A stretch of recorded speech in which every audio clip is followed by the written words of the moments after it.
Hi guys, I am here riding the Honda Grazia. It's right in front of me, and as you can see, this is another scooter from Honda. Yes, Honda does make a lot of scooters now in the Indian market, and yes, we don't have the CBR 150R or the CBR 250R on sale anymore, even though I said it's going to be launched, but there were some changes in plan. They decided to get yet another scooter. Now this is a 125cc scooter, and it looks like a grown-up Dio. As you can see in the front, these headlights are actually LEDs, so there are 6 LEDs, 2 for the low beam, 2 for the parking lights, and 2 for the high beam. And when the high beam is switched on, all 6 LEDs glow. So very Dio-like design, look like a Dio on steroids. It gets black alloy wheels, which is the first time for a Honda scooter to get it.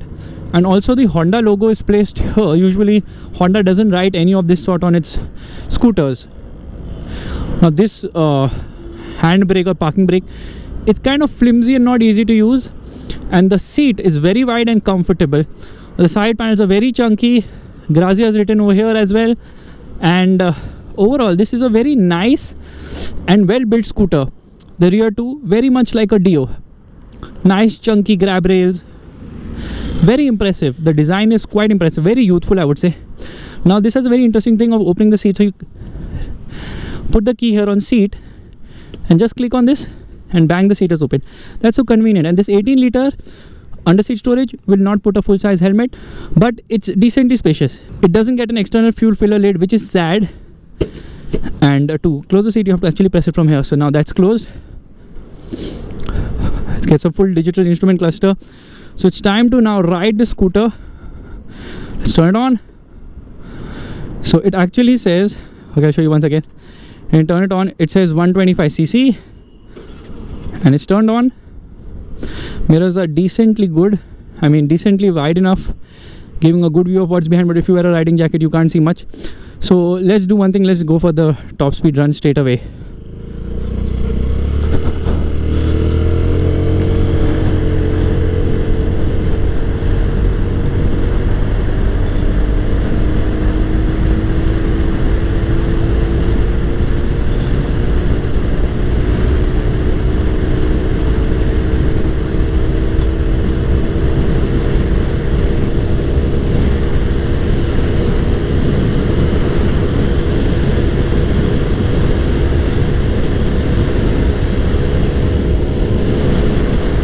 And we are doing 90 kilometers per hour almost. Come on, Grazia. 91. Yeah, that's about it. I'm going to go on this scooter. Problem is that it doesn't seem very stable at high speeds, and this is because the suspension is on the softer side. So as you can see, the scooter gets an all digital console. It also gets a tachometer, which red lines at 11,000 RPM. Now that's a very interesting thing, usually not seen on scooters, but the Grazia gets it, so that's a nice touch. And this console is all digital, so there's a speedometer, there's a odometer, fuel meter, and clock, as well as one trip meter. It doesn't get 2 trip meters, but 1 trip meter. And it also gets something called as the 3-step eco mode indicator. So these 3 lights above, they are for the eco mode.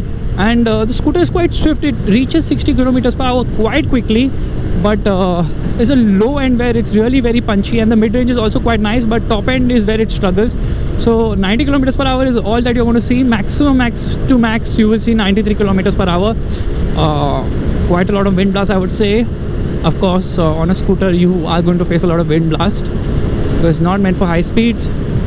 And it's quite surprising how quickly it reaches 80 kilometers per hour. So in that sense, I would certainly say that the 125cc engine is quite powerful and makes it a very fun scooter to ride.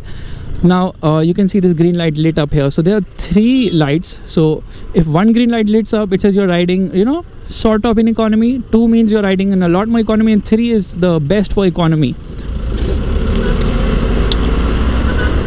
So I love the low end punch of the scooter, and being a Honda, it is so refined. I cannot tell you how refined the scooter is. There are absolutely no vibrations. Now see, I got the 3 lights on. Yay! So I am driving in a lot more eco mode now. Oh, the lights went out, and again there it goes, pulling very swiftly. So lovely engine. This engine is the same as that on the Active 125, and produces the same, almost similar power and torque figures. A very good motor, I would say, because Smoothness, yes. Performance, yes. And right now I'm riding at almost 9,000 rpm, so that's a fun thing to look at while riding the scooter, is what rpm you're running it on. Again, this is a very unique feature to the Grazia. It's a segment first. No other scooter actually gets a tachometer. Oh, I just saw 92 kilometers per hour without even trying to duck. So yes, on a slopey road, maybe we will see the magic 100 kilometer per hour number. Now this scooter's suspension is on the softer side. Now on this road right now it feels quite bouncy, and that's a problem, you know, because high speed stability goes for a toss. But on the flip side, the ride quality is very nice, it's very composed, and it takes even the bad roads with ease. Especially one has to be riding on, say, slow to moderate speeds where the suspension really does its magic. There's a decent amount of space on the footboard area for me, and there's also a hook there, so you can carry bag as well. So all your subsy wubsy and stuff, you know where to keep it if you're riding the Grazia. But this is a sporty scooter meant for the youth. But in that sense, it doesn't offer the handling which you would expect, because although it's nimble, it's not that sharp or agile, and especially the soft suspension really robs away the riding fun on a scooter. But the good part is the ride quality is very nice, it's pleasant, and I love it how it absorbs even the worst of terrain. So right now people are actually looking to see what's happening, because, and they're the kids who are smiling looking at the scooter, because of course it is fresh and sporty. And here we go off the line. Yes, I like it.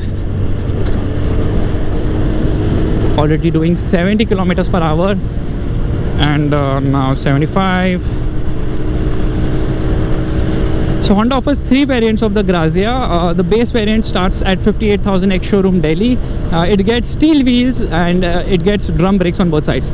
Then there is the alloy wheel variant, which again doesn't get a disc, and then there's a top variant which gets a disc brake, the front disc brake, and braking performance is quite good. The front has good stopping power, and the front wheel is actually 12-inch, so that does give it good ride. But the soft suspension really takes away everything from it. But remember one thing, this is a Honda scooter which gets a front telescopic fork. Slow clap, haha. Anyways, so to sum it up, I would say that while Honda says that this isn't targeted at any particular scooter in the market because it's very unique, I would say that it has to rub shoulders with the Access 125. And in front of the Access, I find a scooter to be much more sportier in terms of appearance, and of course the segment leading features are a big plus point of the scooter. The pricing too is on the attractive side. So overall Honda has nailed it, and this is the only Honda scooter which I would honestly won't mind riding for a few months probably. So when Honda does give me one for a long-term test, I will update you more on that. And that said, I hope you guys enjoyed this short ride review of the Honda Grazia. And if you did, you know what you have to do. That is give a thumbs up to this video, and also subscribe to the channel.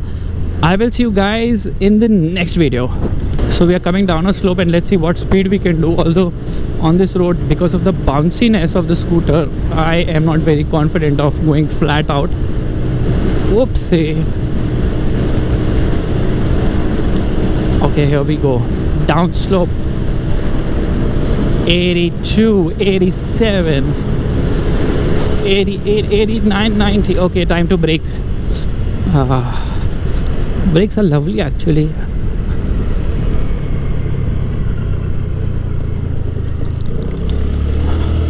It also sounds quite nice actually, very smooth and refined, and this is typical scooter rumble riding at 5,500 rpm. No wonder scooters don't give mileage, because most people just, you know, twist the throttle as soon as they get on their scooter without realizing that, you know, they're accelerating maximum, because this is an automatic with a CVT gearbox. So the mileage goes for a toss certainly, but this one should return between 35 to 38 kilometers per liter.